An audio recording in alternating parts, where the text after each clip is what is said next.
सर्दियां आते ही गुजरात में बननी शुरू हो जाती है एक अनोखी डिश जिसमें ना तो बाकी गुजराती डिशेस की तरह ना तो बटर डाला जाता है, ना ही चीज़ और ना ही कोई चीनी, लेकिन ढेर सारी वेजिटेबल से बनाई जाने वाली इस ट्रेडिशनल डिश का स्वाद इतना लाजवाब होता है कि लोग पूरे साल इसका इंतजार करते हैं। और इस डिश का दीवाना तो खुद जेठालाल भी है।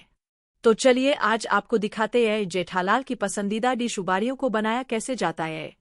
तो उबाड़ियों बनाने की शुरुआत होती है तलार नामक पौधे के पत्तों को तोड़ने से। यह एक ऐसा पौधा है जो सिर्फ सर्दियों में उगता है। इसके बिना उबाड़ियों बन ही नहीं पाता है।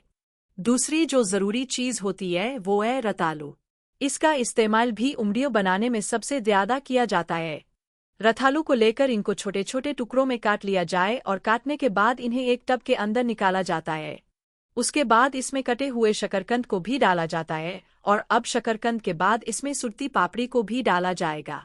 यह भी ठंड के मौसम में उगती है और इसके बिना भी उबाड़ियों अधूरा माना जाता है। अब इसके अंदर भुट्टे को भी बड़े बड़े टुकड़ों में काट कर डाल दिया जाएगा और अब भुट्टे के बाद इसके अंदर कटे हुए छिलके वाले आलू डाले जाते हैं। सभी वेजिटेबल को डालने के बाद अब इसमें मसाले डाले जाएंगे, जिसमें सबसे पहले इसमें हरी मिर्ची का पेस्ट डाला जाता है और साथ ही नमक डाला जाता है। नमक के बाद जीरा डाला जाता है और जीरे के बाद इसमें धनिया पाउडर डाला जाता है और आखिर में इसमें हल्दी डाली जाती है और थोड़ा सा तेल डाल दिया जाता है। सभी चीजें डालने के बाद अब इन सभी वेजिटेबल और मसालों को अच्छे से मिक्स किया जाएगा और मिक्स कर लेने के बाद एक मटके के अंदर कला लीव्स को डाला जाएगा।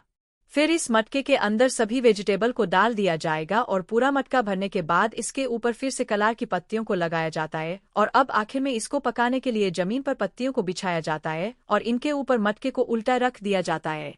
अब इस मटके के चारों ओर सूखी पत्तियों को रचकर इनमें आग लगाई जाती है और अब मटके के चारों ओर गोबर के उबलों को भी रखा जाता है, जिससे भाप के कारण यह अच्छे से पक जाएगा और उबले के बिल्कुल रात बन जाने के बाद मटके को यहाँ से उठाकर का